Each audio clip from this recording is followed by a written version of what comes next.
ever topical and on trend. Today, we're going to talk about Doctor Who.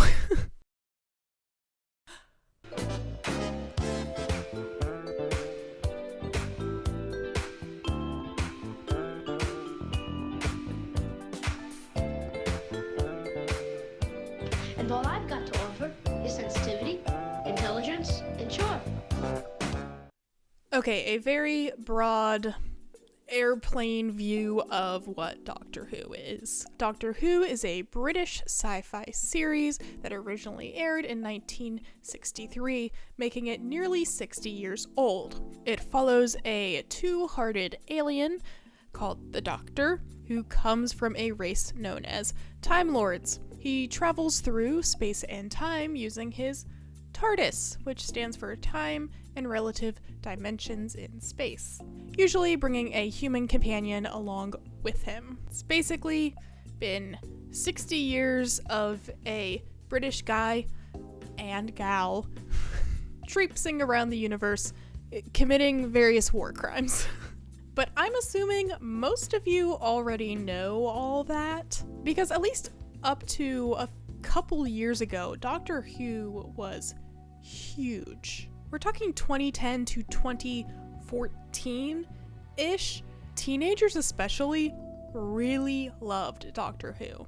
And if you were on Tumblr at the time, I'm sorry, but you've probably heard of a little thing called Super Who Lock, the combination fandom for Supernatural, Doctor Who, and Sherlock. Now, being the insufferable person I am, of course, I was big into Super Who Lock back in the day. But Doctor Who was definitely the show out of the three that I really latched onto the most. I was big into my Anglophile phase, which, why are American teenagers, specifically around ages 13 to 18, why does it seem so many go through an Anglophile phase? Someone do research into that. I'm not going to do it. But anyways, I was big into my Anglophile phase. I was coming into adulthood, and Doctor Who was all about this fairy tale, whimsical traveling man in a box. And that was really neat for me. I'd be lying if I didn't say that David Tennant's 10th Doctor was, and honestly still is, my Doctor.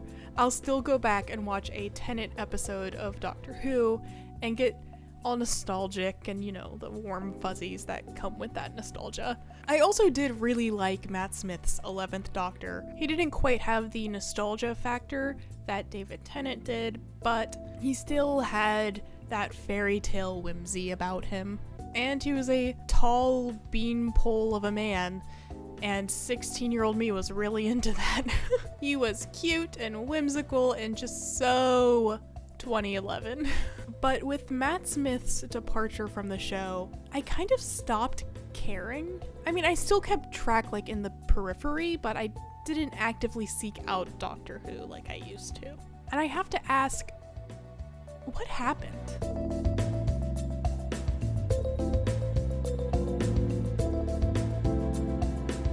Now, the obvious and partially true answer to what happened is a cultural shift. Internet culture was really shifting away from its Super Who Lock, Tumblr, DeviantArt era. And I'd have to look it up, but I would not be surprised if there was a substantial loss of American viewers for Doctor Who. Because at least in my circles, it seemed like people just weren't really as into it as they used to be. The whole Anglophile thing was kind of fading away. And culture shifts. It was to be expected. But at the time, I was 19 years old, and I put a lot of blame on Matt Smith's replacement, the 12th Doctor, Peter Capaldi. And I think I was really wrong for that. So this video is going to act as an apology to Peter Capaldi.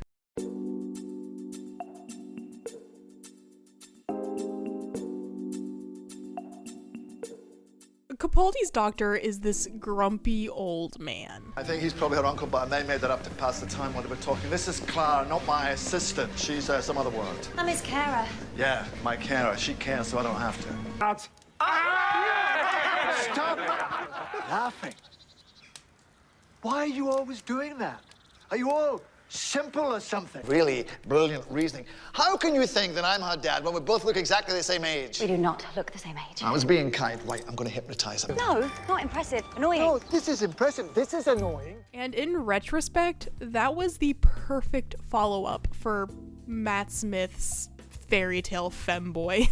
The show had built up this aesthetic of whimsy, and Capaldi really railed against that to a certain extent. He was mean and wasn't really someone that your average 17-year-old was going to pine after. Capaldi's doctor was kind of asking the audience to grow up. It's time to move away from the fairy tales. It's time to be an adult. And at this point in the show, I'll spare you the details, you're welcome. The character of the doctor is very broken, and it makes sense for him to be done with the fairy tales, whether 19-year-old me liked that or not. It made sense for the lead character to become this bitter old man, because that's kind of what he's always been. Upon revisiting Peter Capaldi's first season, I also realized that the plot was not nearly as bad as I remembered it being. I mean, obviously this is a Stephen Moffat hate account. Remember that god-awful Dracula show he made a couple years ago? But the plot in the first Capaldi season, honestly, is pretty grounded as far as Moffat goes. I know it's not exactly the hottest of takes, but Moffat tends to go off the rails with his writing and ruin shows. And I think as the Capaldi seasons progressed, Moffat really brought him down with him. Doctor Who has always been not confusing, but there's been some like technical things and plot things that have historically kind of been like waved away, like how the hell does the sonic screwdriver work? But as Moffat continued writing and showrunning for the show, it really got to be confusing. Not in like a whimsical, like, oh, fun kind of way, like things you couldn't ignore anymore. And that's a real bummer. With Capaldi, they tried something fresh and different, but they just didn't have the writing to back it up. Smith was safe, so it worked. Capaldi is a great actor and was super fresh, but he needed strong writing to support the shift in aesthetic. And I think that's where Stephen Moffat and BBC in general really let him down. The Doctor started as a cranky old man, and this was supposed to be kind of a return to the basics, which could have really worked, but unfortunately, due to poor writing and leadership, it just kind of didn't. And to an extent, why I think Doctor Who kind of lost a lot of its popularity on sites like Tumblr is that Peter Capaldi was not Tumblr sexy. And I also think that's part of the reason Christopher Eccleston's Doctor was not as popular as a David Tennant or a Matt Smith. Eccleston and Capaldi, like, they were not Tumblr sexy men, which really shouldn't matter. And honestly, now as a 27-year-old, I've matured, and he's cute. I don't know. But when I was 19, hell no. Gross. But like, this guy is like a barista at Starbucks. This guy has a 401k and will take care of you. But at 19, you're gonna want to date the barista, right? You're not concerned about stability. I guess all this to say, I think it really sucks that Capaldi's tenure as Doctor kind of ended on a sour note. I can't really validate these rumors, but the narrative at the time is that Capaldi made the decision to leave the show himself due to frustrations surrounding the writing and Stephen Moffat's leadership. And you know, that stinks because he was a really big Doctor Who fan and honestly really understood the assignment. And when he left, I felt like everyone kind of let out this sigh of relief. And that's not fair. It wasn't him. And honestly, I haven't really been keeping up with the latest seasons of Doctor Who with Jodie Whittaker. I know she is leaving soon. I have heard mixed reviews, and while I can't really comment on it because, like I said, I've only seen a couple episodes, based on the episodes I have seen, everything negative I've heard has been the writing again, which is interesting because Moffat left as well. Honestly, it might just be time to hang up the TARDIS. I think they really had a chance to make Capaldi work and to bring Doctor Who into the new decade and keep the show as never-ending as they want, but they really fumbled the ball.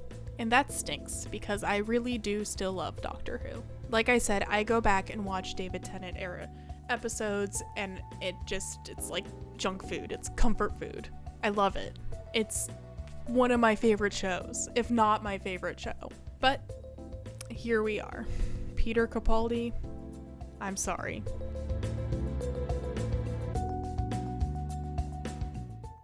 Hey guys, happy holidays. I know this video was like very opinion based and not really my usual stuff. I wasn't making some grand statement about like the state of the world or what Doctor Who says about whatever.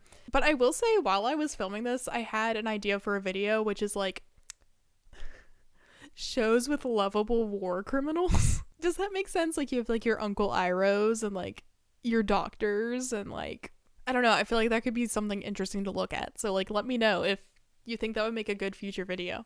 Honestly, this was all just stuff that I wanted to get off my chest. It doesn't really have a point. I've just been revisiting Peter Capaldi and decided to actually give it a shot. And I was like, wow, he's actually really great. And I feel bad. And I feel like people did him dirty. And I want to talk about it. And I need a video topic. If you liked the video, you can give it a thumbs up or leave a comment, give it some engagement. If you want to see more content, you can click that subscribe button. Well, it's not over there, that subscribe button. And if you'd like to support the channel, you can become a patron or buy some merch. The links to both are in the link tree in the description. Patrons get fun perks like credit at the end of videos, Discord access, all kinds of cool stuff. If you didn't like the video, Steven, stop calling me. I'm not going to give you a writing job. Bye.